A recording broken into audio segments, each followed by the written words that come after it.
Donc, ce soir, par la grâce du Seigneur, nous allons partager, comme on a dit la fois dernière, c'est un sujet très sensible, surtout en milieu chrétien, surtout en milieu jeune, actuellement, sur le choix du conjoint ou le choix de la conjointe. C'est-à-dire le choix de celui avec qui on va marcher dans les liens du mariage pour la vie. Parce qu'en Machia, il n'y a pas de divorce. En Machia, quand on est marié, il n'y a pas de rupture si ce n'est que la mort. Et le Seigneur nous laisse une grosse responsabilité de faire un choix selon le Seigneur. Selon le Seigneur. Parce que quand on vient dans la marche, on est jeune, on grandit, on avance, nous allons vivre certaines choses, dont le mariage. Littéralement, il nous faut croiser une sœur avec qui on va vivre, continuer la marche, à part si on a l'onction de Paulos. Mais si on n'a pas cette onction-là, nous devons croiser une sœur avec qui on doit marcher. Ou un frère avec qui on doit marcher, on doit se mettre ensemble pour pouvoir servir le Seigneur ensemble. Et on doit comprendre que qui épouser, c'est capital. C'est très capital. Parce que on doit comprendre que beaucoup ont perdu la foi à cause du choix. Beaucoup ont laissé leur vie chrétienne s'en aller ça et là à cause du choix. Si ton choix n'est pas conforme aux Écritures, ou si ton choix n'est pas conforme au Seigneur, alors tu ne seras pas heureuse ou heureux. Car la Bible nous dit que c'est la bénédiction de l'Éternel qui enrichit. Elle ne se suive d'aucun chagrin. Donc, c'est le choix du Seigneur qui nous enrichit. C'est le choix du Seigneur qui nous donne le bonheur, la vie et la paix. Il n'y est pas dit que non, que même quand c'est le Seigneur, nous n'allons pas avoir des manquements ensemble. Non, il n'y est pas, on ne dit pas cela. Même lorsque un couple s'appelle du Seigneur, forcément, la Bible déclare que le fer aiguise le fer. Forcément, il y aurait des frottements, forcément, il y aurait des mésententes. Mais comme nous venons du Seigneur, comme nous deux, c'est-à-dire que hommes et femmes, dans le mariage, nous sommes du Seigneur, forcément, la parole du Seigneur sera au centre. Et si la parole du Seigneur est au centre, c'est que nous pouvons nous demander pardon pour que la paix revienne dans le foyer. Ça, c'est quand nous sommes enfants du Seigneur. Voilà pourquoi ce soir, je voudrais un peu encourager. Je n'ai pas un grand nombre d'années dans le mariage, je ne parlerai pas du mariage parce que c'est beaucoup réservé à ces personnes qui ont cette grâce et aussi qui ont des années, qui ont vécu certaines expériences. Mais je peux exhorter, selon le peu que le Seigneur me met à cœur, aux frères et aux sœurs qui ne sont pas encore mariés, sur le choix. Le choix, parce que le Seigneur nous laisse aussi la responsabilité. Parce que non, c'est dit forcément que non, que c'est dans un songe que le Seigneur viendra pour dire non, allez, celui-là, tu ne le connais même pas, tu vas avec lui en mariage. Non, c'est le Seigneur nous laisse aussi la responsabilité. Voilà pourquoi la parole est là pour nous enseigner.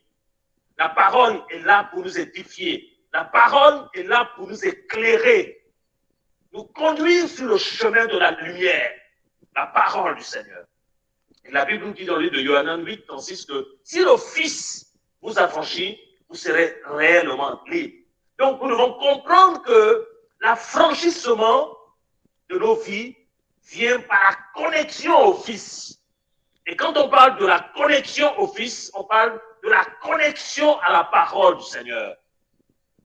Nous devons plonger nos vies, notre regard dans la parole véritable et non pas seulement plonger nos regards dans la parole véritable, mais la mettre en pratique, mettre la parole du Seigneur en pratique, littéralement vivre la parole pour être affranchi, être réellement libre, pour ne plus avoir le regard du monde, pour ne plus avoir le regard de la chair, pour ne plus avoir le regard humain, mais être affranchi pour avoir le regard du Seigneur. Parce que notre choix dépendra du regard que nous avons du Seigneur dans notre vie. Notre détermination, notre marche dépendra du regard que nous avons du Seigneur dans notre vie. Et si le regard du Seigneur, si les yeux du Seigneur, si la vue du Seigneur n'est pas en nous, nous allons choisir non pas selon le Seigneur, mais selon le monde. Et si nous choisissons selon le monde, frères et sœurs, nous allons vivre les pires moments de nos vies. Parce que ce n'est pas une joie de se mettre avec quelqu'un qui ne craint pas le Seigneur. Ce n'est pas une joie de se mettre avec un frère ou une sœur qui ne craint pas le Seigneur, qui n'appartient pas au Seigneur. Ce n'est pas une joie, frère, c'est une souffrance. Frères et sœurs, c'est une souffrance. Voilà pourquoi, en tant qu'enfant du Seigneur, lorsque nous venons dans le Seigneur, nous ne devons pas nous précipiter concernant le mariage. Parce que ce n'est pas des choses qui concernent des enfants, c'est pour des hommes et des femmes. Et je veux nous signaler ce soir, on peut avoir 40 ans et être immature dans l'esprit. Et on peut avoir 20 ans et être mature et responsable devant le Seigneur. Ça ne dépend pas de nos âges, mais ça dépend de l'attitude qu'on a du Seigneur. Ça dépend de la compréhension de la parole dans nos vies. La compréhension de la parole dans nos vies et de la responsabilité que nous avons par rapport au Seigneur. Voilà pourquoi le choix est capital, Église du Seigneur. Frères et sœurs, le choix est capital. Le choix, il est vraiment capital. Et nous allons prendre nos Bibles dans Acte 10, verset 34. Le Seigneur va nous éclairer ce soir sur quelque chose. Nous allons tous être édifiés par la grâce du Seigneur. Si quelqu'un peut nous faire la lecture, Acte 10, verset 34. Nous allons lire les Écritures. La parole sainte qui nous édifie, qui nous purifie. Si quelqu'un peut ouvrir le micro et nous faire la lecture, s'il vous plaît. Acte 10, verset 34. Mais Pétros, ouvrant la bouche, dit : En vérité, je comprends qu'Élohim n'a pas égard à l'apparence des hommes, mais qu'en toute nation, celui qui le craint et qui pratique la justice est accepté par lui. Alléluia. Donc ici, nous comprenons que il s'agit de l'histoire de Corneille, qui a été visité par un ange pour appeler Pétros, afin que Pétros présente l'évangile véritable afin qu'il soit sauvé. Mais là, le Seigneur a commencé à m'éclairer par rapport à ce texte, par rapport à ce verset. Mais Pétros, ouvrant la bouche, dit, lorsqu'il est arrivé chez Corneille, il a commencé à prêcher l'évangile. Mais Pétros, ouvrant la bouche, et dit, en vérité, je comprends. Et quand on voit la situation ici, c'est saisi par l'esprit. Il a saisi par l'esprit, il a compris dans l'esprit que Elohim n'a pas égard à l'apparence des personnes. Donc, on va s'arrêter là d'abord. On va comprendre que Pierre ici nous enseigne quelque chose de capital. Que le Seigneur, Yehoshua, notre Seigneur et notre Maître, n'a pas égard à l'apparence des personnes. Donc, nous devons comprendre que lorsque nous avons les yeux du Seigneur, lorsque nous avons le regard du Seigneur, nous ne devons pas faire attention à l'apparence. L'apparence des personnes, c'est-à-dire l'aspect physique, l'aspect extérieur, tout ce qui brille, tout ce qui est sublime. Pétros nous fait comprendre ici que le Seigneur n'a pas égard à l'apparence des personnes. Alléluia. Donc nous devons comprendre que premièrement d'abord, nous devons savoir que le Seigneur ne s'intéresse pas à l'apparence des personnes. Le Seigneur ne s'intéresse pas à la beauté d'une femme, à la beauté d'un homme physique. Le Seigneur ne s'intéresse pas à son vêtement. Le Seigneur ne s'intéresse pas à ce qu'il fait de manière extérieure, à sa nationalité. Frère, parce que nous avons vu dans la marche, pendant que nous avançons, nous avons vu des sœurs, des frères, faire le choix de leur conjoint, faire le choix par rapport à leur marche, à leur vie, à cause de l'apparence. C'est ce qu'on appelle le coup de foudre, à cause de l'apparence. Parce que la personne est blanche, parce que la personne est africaine, la personne est marocaine, la personne est telle, elle est jolie et autre. Donc, les gens ont fixé leur regard sur l'apparence. Sur l'apparence. Ils ont basé leur choix sur l'aspect physique. Et quand nous lisons, nous lisons la Bible dans le livre 1 Samuel, c'est à partir du verset 7, je crois, la Bible nous dira que l'homme regarde à ce qui frappe les yeux, mais Yahweh regarde au cœur. L'homme regarde, c'est-à-dire l'humain, la créature, l'homme regarde à ce qui frappe aux yeux. Littéralement, l'homme est intéressé par l'aspect physique. L'homme est intéressé par le regard physique. L'homme est intéressé par les formes. L'homme est intéressé par la coiffure. L'homme est intéressé par la beauté physique. Mais ce n'est pas le cas de Yahweh. Yahweh regarde au cœur. Donc, les cieux du Seigneur, lorsqu'on a les cieux du Seigneur, on regarde au cœur. Le cœur, c'est cette partie invisible que l'homme avec les yeux physiques ne voit pas, mais que seul Yahweh voit. Le cœur, c'est là où se trouve le trésor de l'homme. Le cœur, c'est là où le Seigneur veut et l'ennemi veut aussi. Donc, le choix du Seigneur par rapport à nos vies ne dépend pas de l'aspect physique, mais du cœur. Voilà pourquoi Pétros ici, il dit, en vérité, je comprends qu'Elohim n'a pas égard à l'apparence des personnes. Au verset 35, il dit, mais qu'en toute nation, celui qui le craint et qui pratique la justice est accepté de lui. Lorsque nous lisons le verset 35, nous devons comprendre que Pétros, lorsqu'il parle, c'est vrai, dans le contexte, il parle de Corneille. Parce que Corneille n'était pas juif. C'était les nations païennes qui ont reçu l'évangile. Et il comprend que l'évangile, maintenant, devait accéder à toutes les nations. C'est ce qu'il dit. L'évangile va commencer en Judée, en Jérusalem, jusqu'aux extrémités de la terre. Et le Seigneur a utilisé Paul pour répandre l'évangile aux extrémités de la terre. Et Paulos était appelé l'apôtre des païens. Ici, au verset 35, il dit, mais quand toute nation, celui qui le craint et qui pratique la justice est accepté par lui. Donc on comprend que dans toutes les nations, il y a ceux et celles qui craignent le Seigneur. Dans toutes les nations. Donc ton choix ne doit pas être basé forcément sur une nation. Le Seigneur peut te donner un homme, une femme, dans une nation selon son choix. Selon son choix. Parce qu'on a vu aujourd'hui, et c'est grave, frères et sœurs, on a vu aujourd'hui des mariages chrétiens qui se sont faits parce que tel voulait les papiers, parce que tel voulait aller dans tel pays, parce que tel voulait aller dans telle nation, et il y a des problèmes énormes. Énormes parce que l'intérêt qui était derrière, ce n'était pas le Seigneur, c'était la chair. Et le choix qui a été fait, ce n'était pas le Seigneur, c'était la chair. Et beaucoup en souffrent aujourd'hui. Et si le Seigneur permet qu'on en partage ce soir, certainement parce que à chacun de nous, à chacun de vous, il veut nous avertir. Il veut vous avertir. Comment faire un choix selon le Seigneur? Comment faire ce choix selon le Seigneur?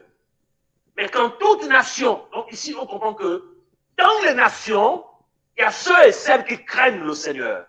Nous allons les développer tout à l'heure, grâce au Seigneur. Dans toute nation, celui qui le craint et qui pratique la justice est accepté par lui. Donc, en tant qu'enfant du Seigneur, en tant que fille du Seigneur, ton choix doit être porté vers quelqu'un qui craint le Seigneur. Ton choix doit être porté vers une sœur, vers un frère qui craint le Seigneur. Un frère qui craint le Seigneur. Ce n'est pas un frère qu'on croise sur Facebook, sur Instagram. quelqu'un que tu ne connais pas, quelqu'un que tu n'as jamais vu, quelqu'un que tu n'as pas vu, que tu n'as pas expérimenté le fruit. Ton choix doit être porté sur quelqu'un qui craint le Seigneur. Et comment savoir qu'il craint le Seigneur? C'est vrai. Tu dois consulter d'abord le Seigneur. Et aussi, tu dois aussi le voir au quotidien. Tu dois aussi le voir au quotidien. Mais quand toute nation, celui qui le craint et qui pratique la justice est accepté par lui. Donc on comprend que celui qui craint le Seigneur et qui pratique la justice du Seigneur est aimé du Seigneur. Et s'il est aimé du Seigneur et que ton choix est basé sur ces critères qui sont spirituels et non charnels, ça veut dire que, donc, lorsque le Seigneur atteste que ce frère ou cette sœur est dans sa volonté pour que vous vous mettez ensemble, ça veut dire que si la personne craint le Seigneur, si la personne aime la justice du Seigneur, ça veut dire que vous bâtissez sur le rocher. Le rocher, c'est le Seigneur. Le roc, c'est le Seigneur. Et la Bible dit, là où deux ou trois sont ensemble à mon nom, je suis là. Ça veut dire que dans le couple, ces deux personnes, quand vous êtes deux réunis et que le Seigneur est là, votre foyer sera bâti sur le roc. Quelles que soient les épreuves, quels que soient les combats, quelles que soient les difficultés, Yahweh vous soutiendra. Alléluia. Yahweh vous soutiendra. Yahweh va nous soutenir. Et nous allons voir à la lumière des Écritures, c'est quoi la crainte du Seigneur. Nous allons prendre Proverbe 8.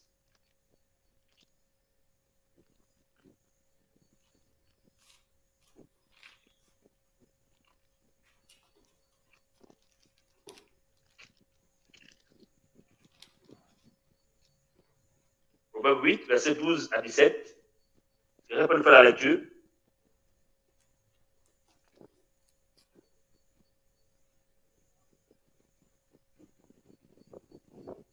S'il vous plaît, quelqu'un peut ouvrir le micro et faire la lecture.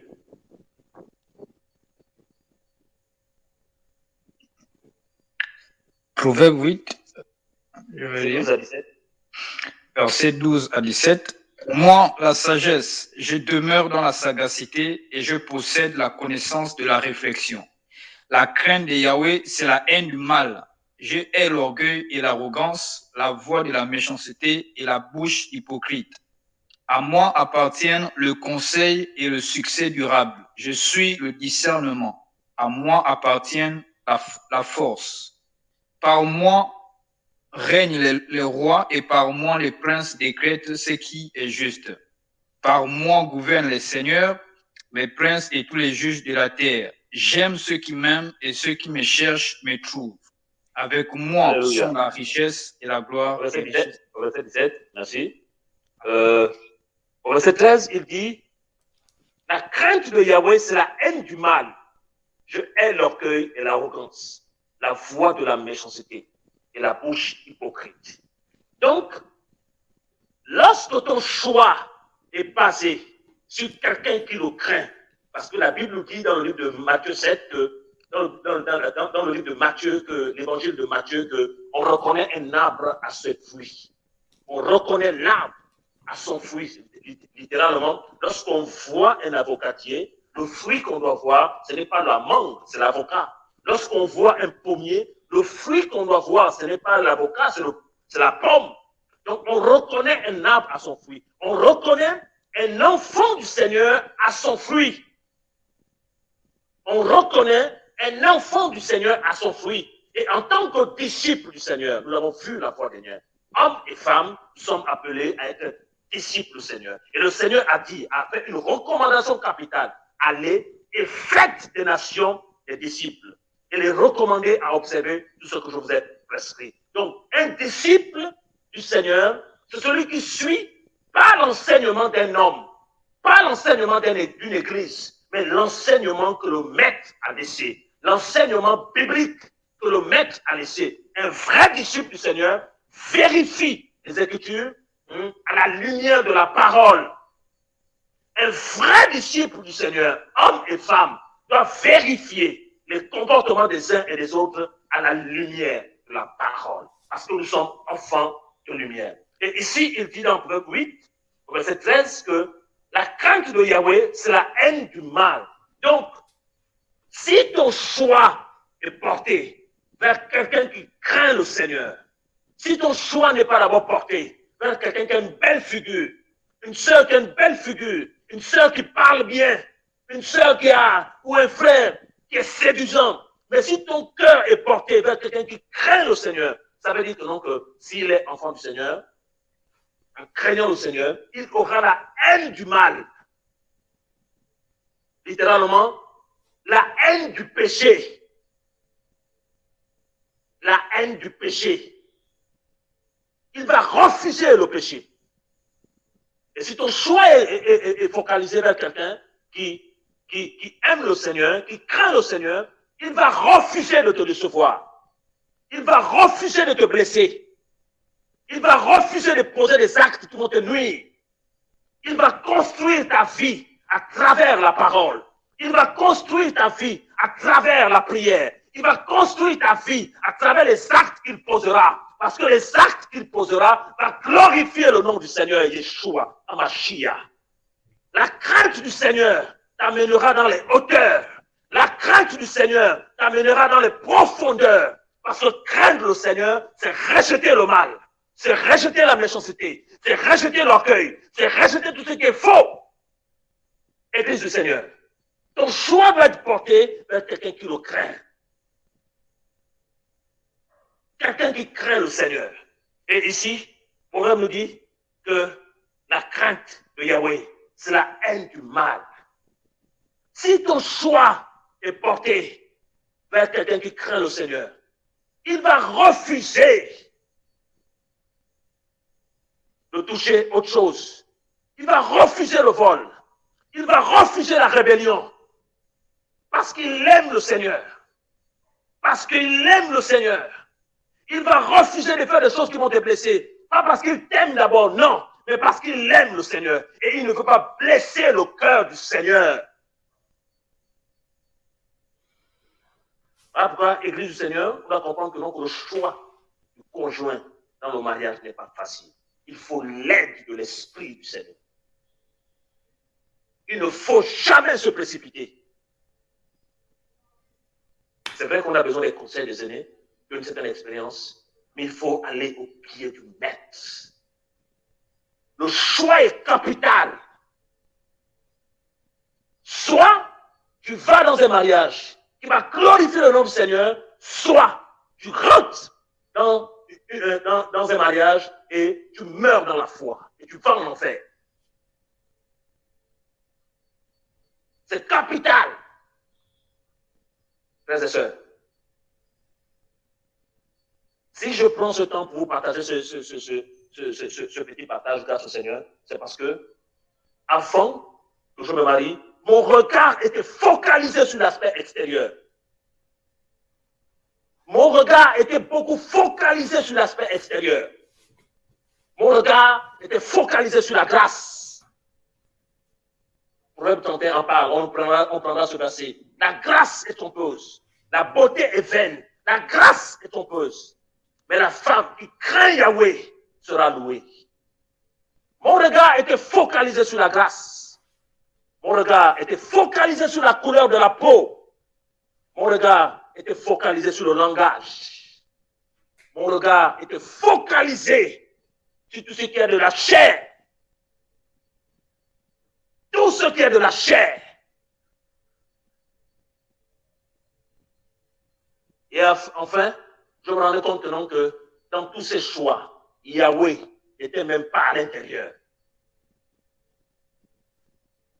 Le choix de Yahweh, il faut être spirituel pour saisir le choix du Seigneur. Il faut être spirituel, frères et sœurs, pour saisir le choix du Seigneur. Aujourd'hui, il y a les réseaux sociaux. Quelqu'un est dans tel pays, quelqu'un est dans tel pays, l'autre est dans tel pays. Bonjour, bonjour. Oui, on s'aime. Oui, on s'aime, oui, oui. Allez, on voit les parents, on se marie. Et il y a tellement de divorces Il y a tellement de jeunes qui perdent leur vie chrétienne à cause des choix dont le Seigneur n'a jamais été. Et c'est la destruction totale. Frère. La destruction totale. Il n'est pas question de se précipiter. Il est question d'attendre le temps du Seigneur. Et Yahweh fait toutes choses bonnes en son temps. Le temps du Seigneur est toujours la meilleure. Le temps du Seigneur. Nous devons attendre le temps du Seigneur. Et nous devons être enseignés à comprendre que les critères selon le Seigneur ne sont pas les critères des hommes, les critères de la chair. Non!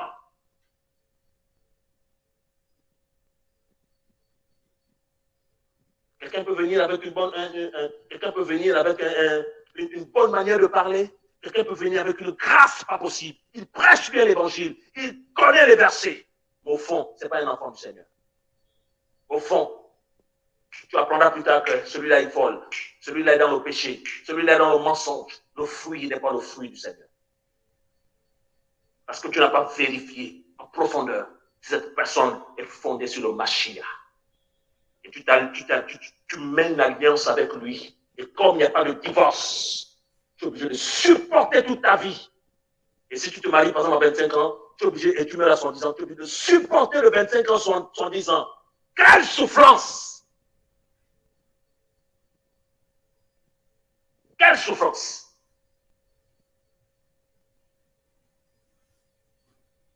La crainte de Yahweh, c'est la haine du mal.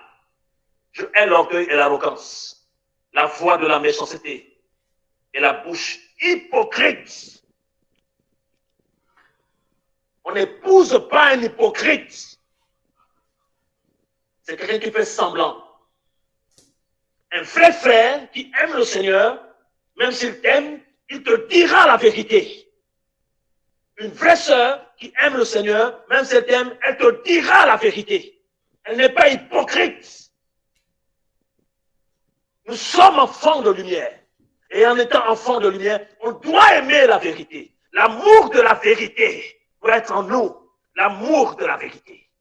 Un vrai fils du Seigneur n'est pas dans la médisance. Un vrai fils du Seigneur n'est pas dans la calomnie.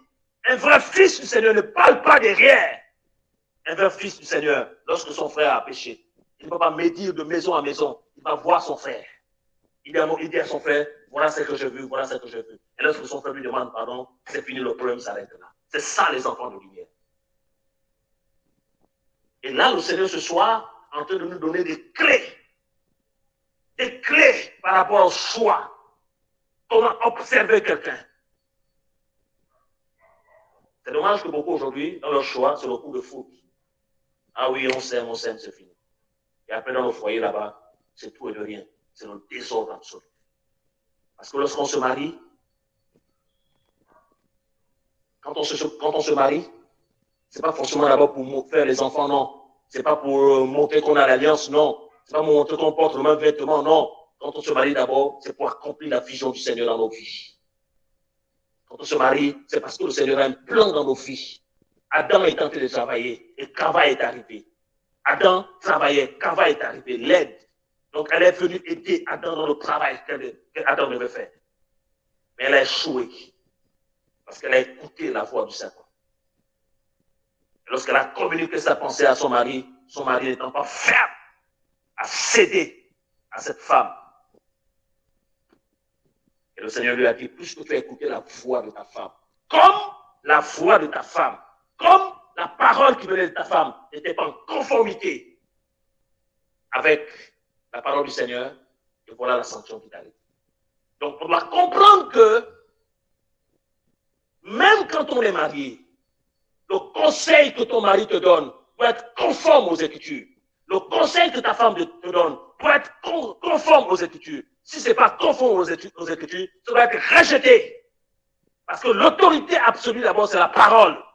On se soumet à la parole d'abord. La vérité de l'Évangile, la vérité pure. La vérité pure, l'Église du Seigneur. La vérité pure. Et nous devons comprendre que le choix est capital. Le choix est capital. Le choix est capital. Il est capital. La crainte du Seigneur. Si dans ton cœur ce soir, tu te rends compte que ton choix est charnel, tu te rends compte que ton regard est toujours fixé vers la chair, il faut prier le Seigneur d'enlever ses semences et de poser la parole afin que ton regard soit maintenant spirituel. Et lorsqu'on s'accorde selon le Seigneur, ce n'est pas pour tomber dans le péché, pour tomber dans les travers, c'est pour craindre le Seigneur d'abord. Alléluia. Craindre le Seigneur. Craindre le Seigneur. Verset 14 qui dit, Proverbe 8, verset 14, à moi appartient le conseil et le succès. Je suis le discernement. Et à moi appartient la force. Verset 15, par moi règnent les rois. Et par moi, les princes décrètent ce qui est juste. Par moi, gouvernent les seigneurs, les princes et tous les juges de la terre. Verset 17, j'aime ceux qui m'aiment. Et ceux qui me cherchent sincèrement me trouveront. Alléluia. Toi, tu dois être basé sur quelqu'un qui cherche continuellement le Seigneur. Qui cherche continuellement le Seigneur. Qui cherche continuellement le Seigneur. Mais il n'est pas dit aussi que parce que ton choix est basé forcément sur quelqu'un qui cherche continuellement le Seigneur, non, et qui doit être sale, il doit être bizarre physiquement, non. Mais le premier regard d'abord est spirituel. Et le reste peut s'arranger. Le reste peut s'arranger par les conseils, par autre chose, ça peut s'arranger. Mais si le choix spirituel est faussé, mon frère, ma soeur, c'est ça difficile. Parce que le reste peut s'arranger. L'aspect physique peut s'arranger grâce au Seigneur. Mais le choix, les critères doivent être selon le Seigneur. Et si nos critères sont selon le Seigneur, nos critères doivent être spirituels.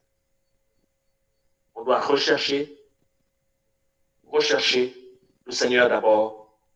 Et lorsque le temps arrivera, le Seigneur, lorsqu'on a le discernement, on va discerner quel est le bon choix et quel est le mauvais choix à la lumière de la parole.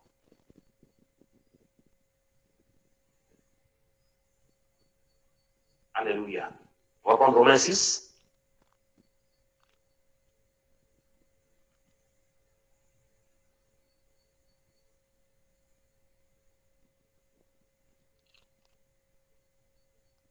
Romains 6, 16 à 17.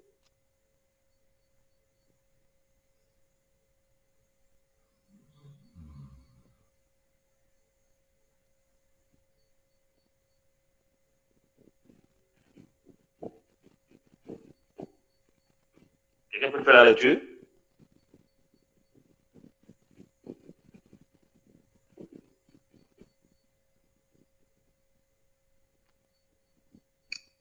Romains 6, 16 à 17, je lis la parole.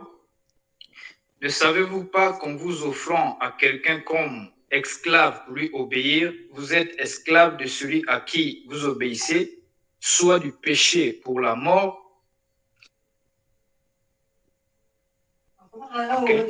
donc soit du péché pour la mort, soit de l'obéissance pour la justice. Verset 17, mais grâce à Elohim, de ceux qu'en ayant été les esclaves du péché, vous avez obéi de cœur à cette forme de doctrine à laquelle vous avez été livrés. Alléluia. Ne savez-vous pas qu'en vous offrant à quelqu'un comme esclave pour lui obéir, vous êtes esclave de celui à qui vous obéissez, soit du péché pour la mort, soit de l'obéissance pour la justice. Mais grâce à Elohim, de ceux qui ayant été des esclaves du péché, vous avez obéi de cœur à cette forme de doctrine qui vous a été transmise. Donc l'obéissance nous conduit à la justice du Seigneur. Et lorsque nous revenons dans Acte 10, on va revenir dans Acte 10.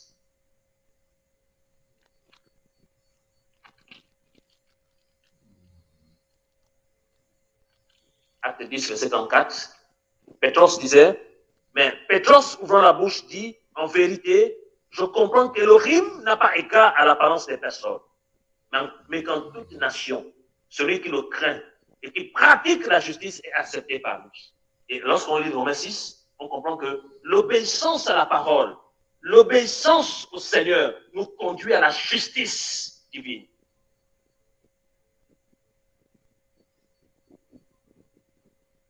Nous devons être justes devant le Seigneur. Dans tout ce qu'on fait, nous devons demander cette grâce au Seigneur. Frère, mais si on n'a pas le regard du Seigneur, si on n'a pas la grâce du Seigneur, frère, on va se livrer dans un choix qui n'a rien à voir avec le Seigneur. Et un mariage qui vient du Seigneur est un mariage béni, qui va bénir le corps de Christ, qui va bénir les uns et les autres. Puisque le Seigneur nous dit, nous sommes la lumière. Nous sommes la lumière. Et nous devons pratiquer les bonnes œuvres jusqu'à la fin de nos jours sur terre. Nous sommes la lumière. En tant que couple, en tant que futur couple, nous sommes appelés à éclairer par nos vies, par nos comportements, par notre manière de servir le Seigneur, par notre manière de voir le Seigneur. Voilà pourquoi, dans le choix, on ne se précipite pas par rapport à ça, mais il faut d'abord être bien formé selon le Seigneur, bien formé. Parce que ce n'est pas un jeu, Église du Seigneur. Je vous disais tout à l'heure dans le livre de Yohanan 8,36 que la Bible dit que si le Fils vous a franchi, vous serez réellement libre. Et qu'on doit comprendre que l'affranchissement vient par la connexion au Fils. Nous devons être affranchis de la chair, affranchis du péché, affranchis du regard extérieur, afin que nous puissions avoir le regard du Maître. Le regard du Maître. Le regard du Maître. Si dans le monde, ton cœur était focalisé vers les belles femmes, si dans le monde, ton cœur était focalisé vers des personnes qui ont la grâce, mais lorsque tu viens au Seigneur, si le Seigneur ne te fait pas grâce de te délivrer de ça, tu vas toujours fixer les mêmes choses, alors que le choix du Seigneur, ce n'est pas ça.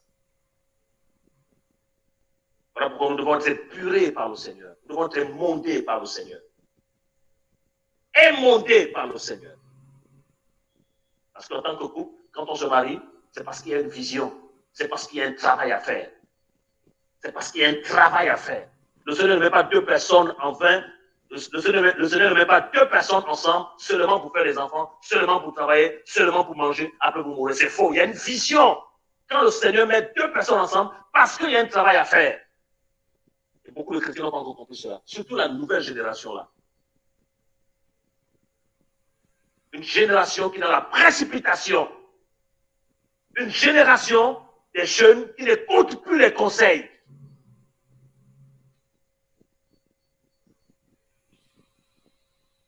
Une génération qui ne consulte plus le Seigneur et qui ne consulte plus les cheveux blancs pour leur donner de la sagesse. Elle se livre comme elle veut et après, les dégâts sont énormes.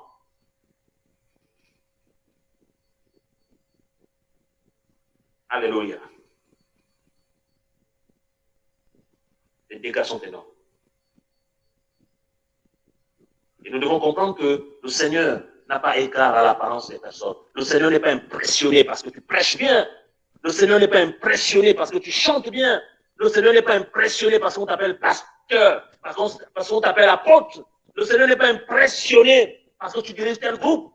Il n'est pas impressionné par ce genre de personnes. Ce qui attire le regard du Seigneur vers quelqu'un, c'est la crainte du Seigneur et la justice de Yahweh. L'amour du Seigneur, la passion de son nom. Et si quelqu'un est agréable du Seigneur, tout ce qu'il portera, ce sera du fruit qui va bénir et qui va glorifier le nom de Yahweh.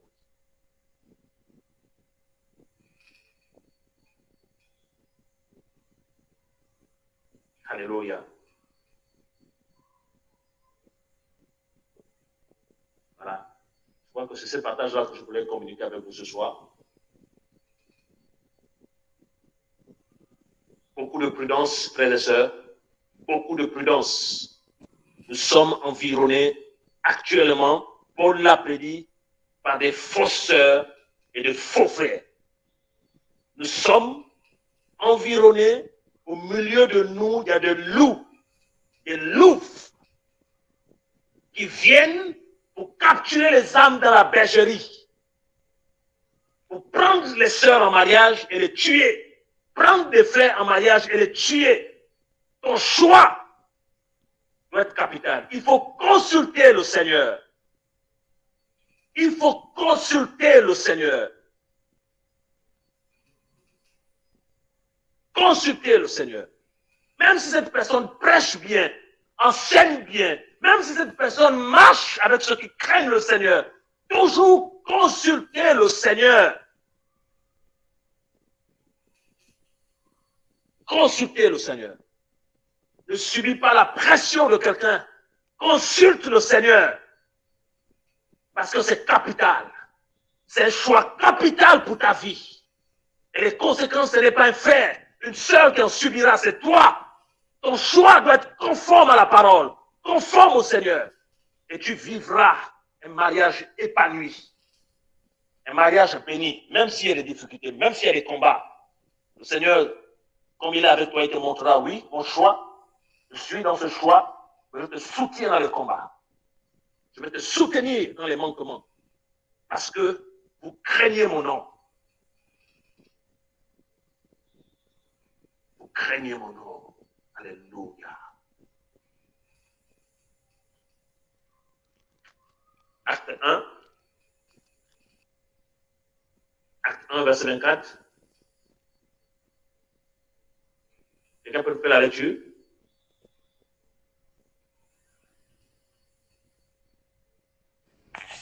Acte 1, verset 24.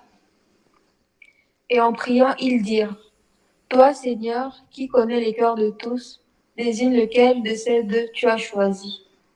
Alléluia.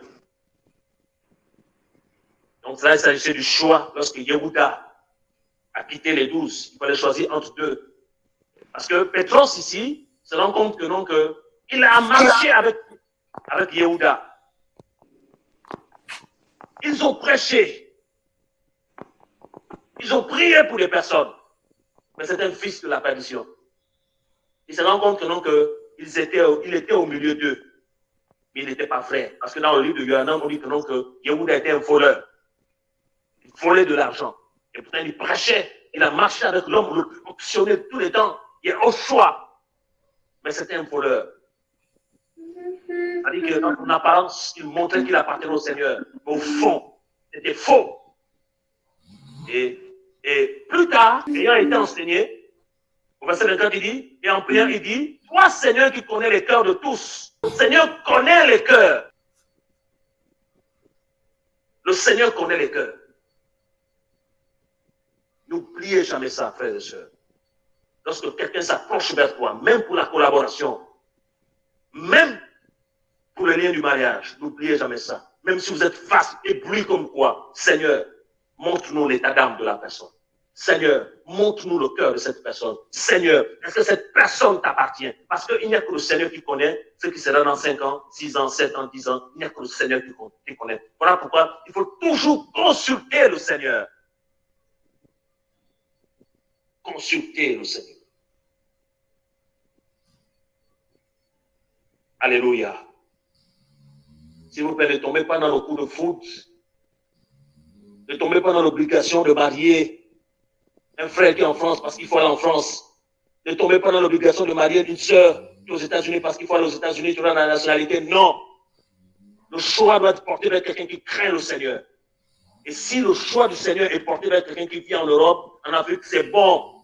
Là, tu marches selon les voies du Seigneur. Mais ton choix ne doit pas être tiré par un intérêt pécunier. Non. ton choix doit glorifier le nom du Seigneur. Alléluia. Et nous devons tous comprendre que Yahushua n'habite dans aucun pays. Le maître est au ciel. Il est au ciel, l'Église du Seigneur. Donc ça ne vaut la peine d'être impressionné par un pays. Tout ça, c'est la poussière. La terre appartient à notre Papa Céleste. Sur ces petits mots que je voulais partager avec vous, ma petite expérience, le Seigneur permettait encore qu'on en discute par rapport à ça et aller plus en profondeur. Et nous bénissons le Seigneur pour son amour, sa grâce. La prière est que chacun de nous, nous puissions accomplir la volonté du Père dans nos vies. Puisse Yahweh nous accompagner, nous garder et nous fortifier dans ces temps difficiles. Soyons spirituels, soyons formés et soyons des personnes qui vont aimer plus le Seigneur. Au nom de Yeshua, Amashir. Amen.